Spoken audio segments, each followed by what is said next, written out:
Hi, I'm Jimmy, one of the instructors here at Career Tech. I'm fixing to show how to couple and uncouple a tractor trailer. Sometimes it's called a drop and hook. Everybody has their own terminology for it, really. It's really only an issue if you work in a fleet type operation or if you're dropping and hooking up to different trailers regularly, but it's something that we all need to know how to do in order to prevent damage to the equipment, injuring anybody, or just having a general bad day. You always want to do this the same way whenever you start this.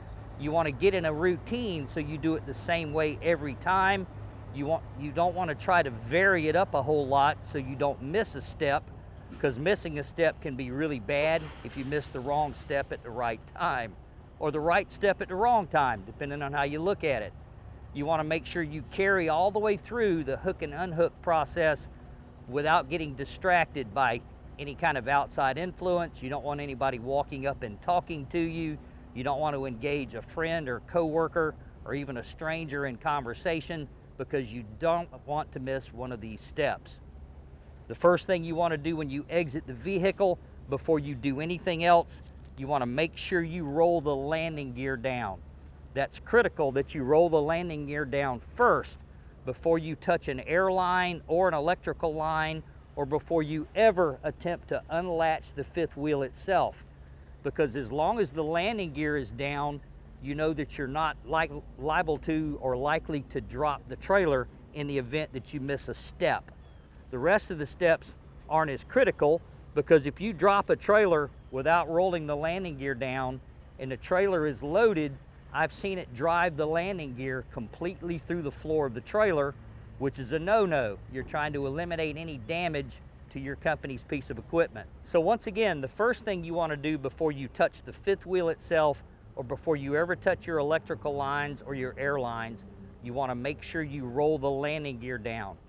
Every landing gear is a little different depending on how it was manufactured, who it was manufactured by. Sometimes you roll the gear to the right to roll it down. Sometimes you roll the gear to the left to roll it down. It's up to you to figure out which way is the right direction to turn the handle in order to roll the landing gear down. These landing gear also have a high range and a low range. If you're attempting to roll the landing gear down in low range, it's like watching hands on a clock move. It's that slow, so you really have to figure out which way is high range, which way is low range. Your handle or crank, depending on what you call it, should be stowed in the little cradle or bracket provided for it. You're going to remove it from the cradle. You're going to make sure that the handle itself is slid back onto the bar that sticks out of the transmission that activates, or I should say, makes the landing gear itself work. Now you have to determine which way rolls it up and which way rolls it down. So that's high range. You can see how quickly the landing gear leg actually moves. If I were to make the mistake of leaving this in low range, however, you can see it takes forever to roll the landing gear down because it barely moves. The safest way to do it is out here on the end of the handle like this, but the quickest and most expedient way to do it is to place one hand on the trailer, the other hand on the handle, and spin it. You want to make sure that it does not come loose and smack your hand up under the railing on the trailer. It can break your fingers, it can hurt your hands badly.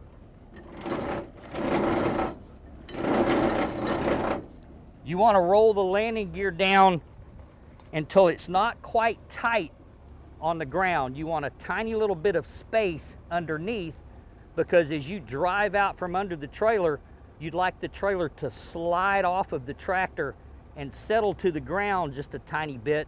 Makes it easier for the next person to back under it and scoop the trailer up, takes the weight off the landing gear, makes it very easy to roll the landing gear back up. If the trailer is sitting on an uneven level, an uneven surface, maybe on a slope, you're going to want to roll it down really tight before you attempt to pull out from underneath it, because on an unlevel surface, the trailer tends to slide sideways as you drive out from underneath it.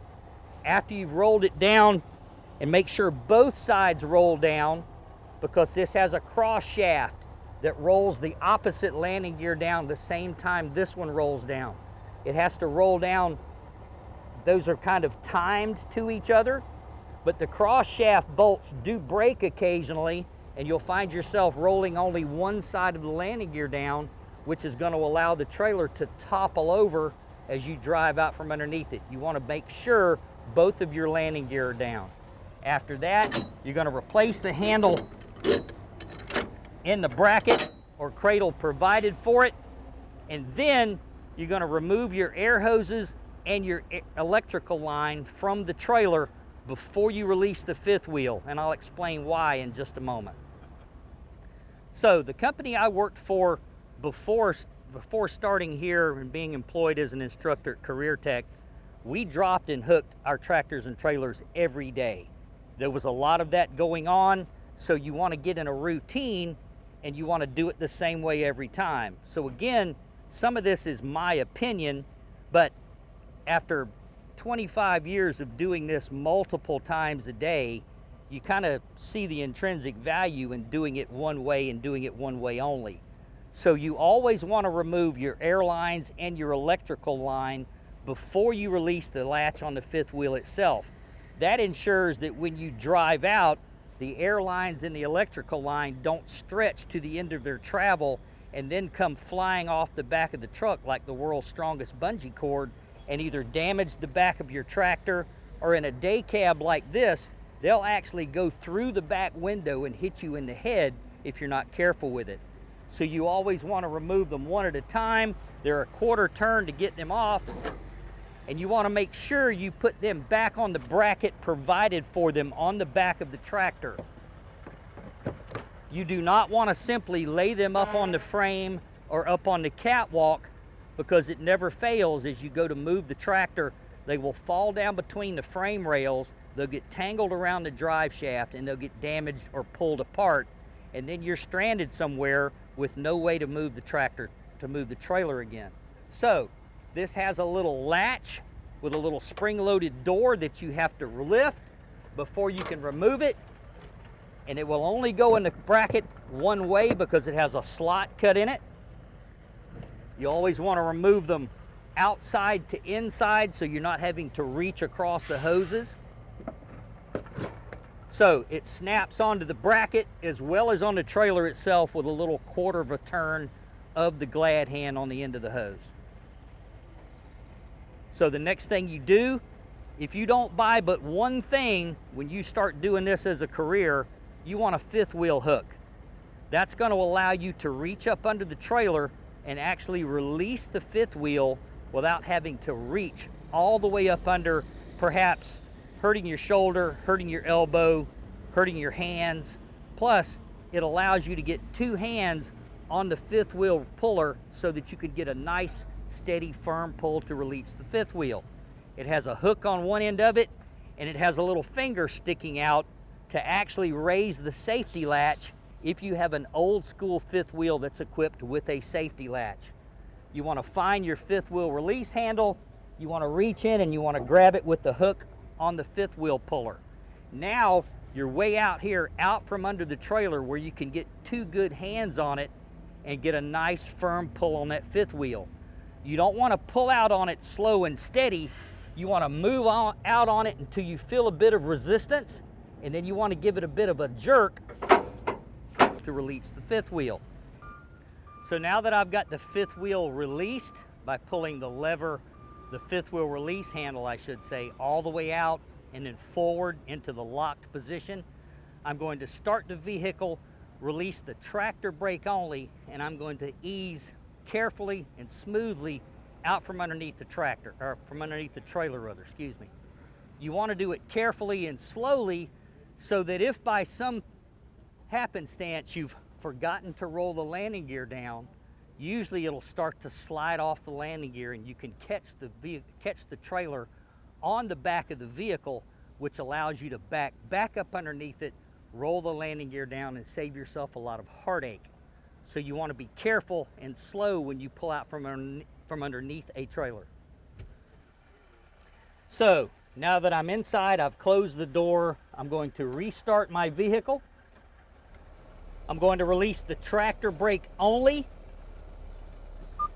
I'm going to place the vehicle into drive, and I'm going to ease carefully out from under the trailer while watching either the mirrors or the back window, depending on whether I have a sleeper vehicle or a day cab.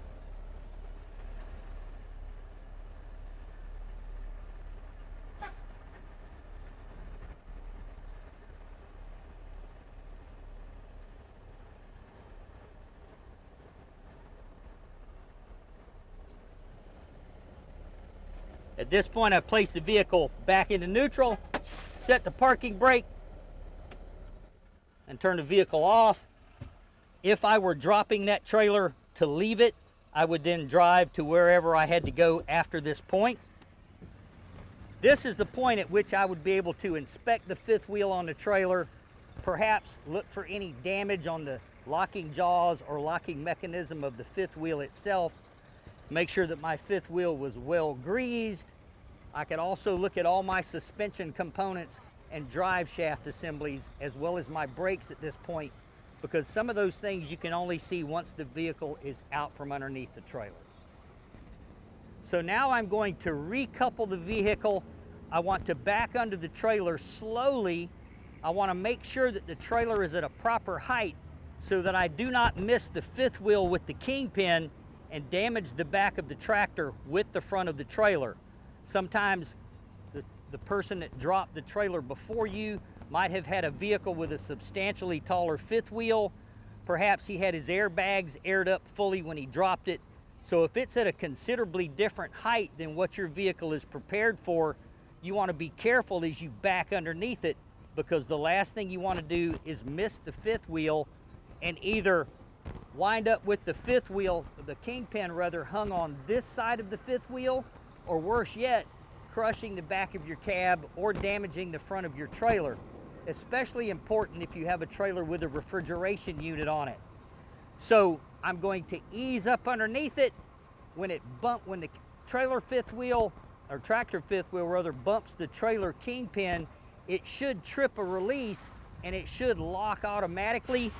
Although this fifth wheel has a safety catch on the edge, I may have to manually latch that after I'm backed under it completely. So at this point, I'm going to restart the vehicle, release the brakes, place the vehicle in reverse, and back underneath the trailer carefully, because I don't want to hit the kingpin so violently that I damage or bend the kingpin or damage any of the jaws or locking mechanism for the fifth wheel itself. Now I'm going to re-enter the vehicle, restart the vehicle, and back it smoothly under the trailer. Since I have a day cab and I can look over my back shoulder out the back window, that's what I'm going to do to ensure that I'm slipping under the trailer correctly.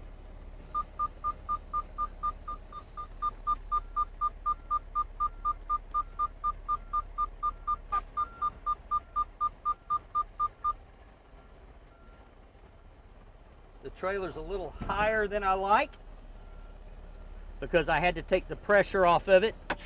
So what I'm going to do is I'm going to stop at this point and I'm going to lower the trailer some so that it's touching the fifth wheel skid plate a bit more, shall I say, thoroughly.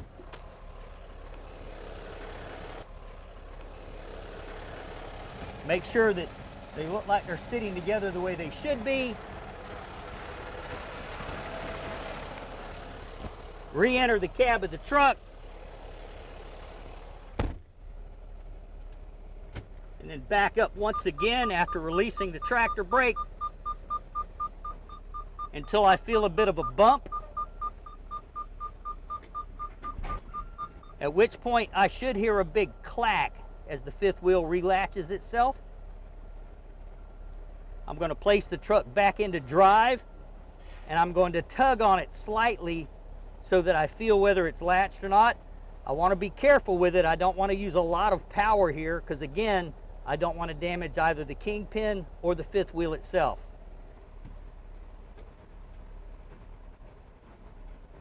Once I feel to myself that it's latched, I'm going to place the vehicle back in neutral, set the brake once again, turn the vehicle off to exit the vehicle. So now that I've heard the fifth wheel latch as I bump the kingpin, and I've given it a little bit of a tug test to make sure it feels latched, I'm still not going to take it for granted that the fifth wheel is latched properly. I'm going to carry a small bright flashlight if I have access to one, and I'm actually going to physically get under the trailer and look in the back of the fifth wheel to make sure that the locking jaw or locking mechanism is latched securely and firmly around the kingpin the way it's designed to do. And it is latched. I can see the locking bar around the back of the kingpin, and it's around the shank of the kingpin and not the end of the kingpin, which tells me that it's latched correctly. So at this point, I can roll my landing gear up, replace my air lines and my electrical line, and pretty much just drive on down the highway if necessary.